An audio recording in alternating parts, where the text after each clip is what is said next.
Assalamualaikum warahmatullahi wabarakatuh. Perkenalkan, nama saya Hadi Nur Zuliansyah, NIM 1912-158 dari kelas 5 dari semester 5 B, Pendidikan Agama Islam.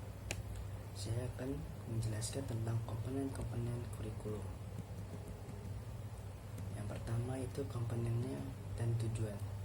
Tujuan pengembangan kurikulum adalah sebagai acuan untuk mengembangkan pelajaran dalam mencapai pendidikan yang bermutu dengan standar yang jelas, target yang terukur, dan budaya yang akan dicapai. Tema ini menguatkan tentang mengapa tujuan merupakan salah satu komponen yang sangat dalam pengembangan kurikulum, sebab setiap rencana harus memiliki tujuan agar dapat ditentukan apa harus yang dicapai serta apa yang harus dilakukan untuk mencapai tujuan tersebut. Demikian juga dengan halnya pengembangan isi kurikulum. Agar tujuan kurikulum bisa tercapai, maka isi kurikulum harus bisa menunjang dan sesuai dengan tujuan diinginkan. Itu dari kutipan Wina Sanjaya, Kurikulum dan Pembelajaran, halaman 99 sampai dengan 113. Ada lanjut lagi kompetisi isi materi bahan ajar. Prabowo 2013 halaman 175 menyatakan bahan ajar terbentuk buku teks pelajaran terdiri atas 5 komponen, yaitu 1. Judul, 2. Kompetensi dasar atau materi pokok, 3. Informasi pendukung, 4. Latihan, dan 5. Penilaian. Tema ini menguraikan tujuan kurikulum yang berdasarkan pada tujuan nasional, institusional, dan instruksional, menjelaskan bahan isi kurikulum yang disajikan. Metode yang akan digunakan dalam mengajar strategi. Profesor Dr. Haji Darkir menyatakan bahwa kurikulum merupakan alat dalam mencapai tujuan pendidikan. Jadi, kurikulum ialah program pendidikan dan bahan program pengajaran, sehingga program itu direncanakan dan dirancang sebagai bahan ajar dan juga pengalaman belajar. Oke, lanjut. Komponen strategi mengajar, pendekatan metode, dan media pembayaran. Gulo 2008 halaman 8 sampai 9 menyebutkan bahwa yang meliputi komponen strategi pembelajaran atau belajar mengajar antara lain adalah tujuan pengertian. 1. Merupakan acuan yang dipertimbangkan untuk memilih strategi belajar mengajar tujuan pengajaran yang berorientasi pada pembentukan sikap tentu tidak dapat dicapai jika strategi belajar mengajar berorientasi pada dimensi kognitif. Yang kedua, guru.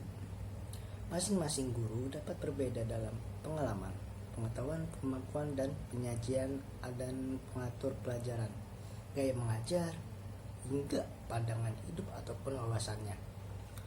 Yang ketiga, peserta didik. Di dalam kegiatan belajar mengajar, peserta didik mempunyai latar belakang yang tentunya berbeda-beda, bahkan banyak, seperti pada aspek lingkungan sosial, lingkungan budaya, gaya belajar, keadaan ekonomi, juga tingkat kecerdasan mereka masing-masing. Selanjutnya yaitu materi pelajaran. Komponen materi pelajaran dapat dibedakan antara materi finansial formal dan materi informal. Materi formal yaitu isi pelajaran yang terdapat dalam buku teks resmi, misalnya buku paket di sekolah. Sedangkan materi informal merupakan bahan pelajaran yang bersumber dari lingkungan sekolah.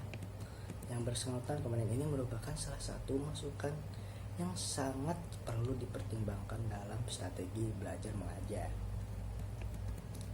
Selanjutnya, metode pengajaran. Ketepatan pemilihan metode dapat mempengaruhi bentuk strategi belajar mengajar. Nah, itu yang metode pengajarannya. Selanjut, media pengajaran. Keberhasilan program pengajaran tidak berdasarkan dari canggih tidaknya media pembelajaran yang dipakai, namun dari ketepatan keefektifan media yang digunakannya oleh gurunya tersebut.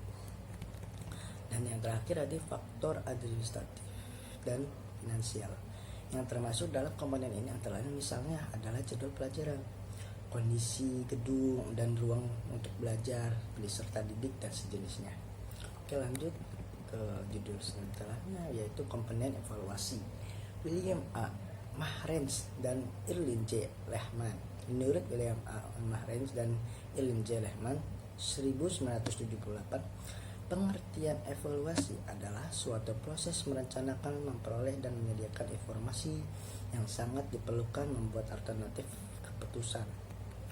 Komponen-komponen utama kurikulum yaitu tujuan, materi, strategi pembelajaran, dan organisasi kurikulum. Yang terakhir yaitu evaluasi, sudah pastinya. Kelima, komponen tersebut memiliki keterkaitan yang erat dan tidak bisa dipisahkan. Kurikulum adalah rancangan pengalaman yang akan dihayati oleh siswa. Ya, sekian aja dari saya. Mungkin ini aja. Waalaikumsalam warahmatullahi wabarakatuh.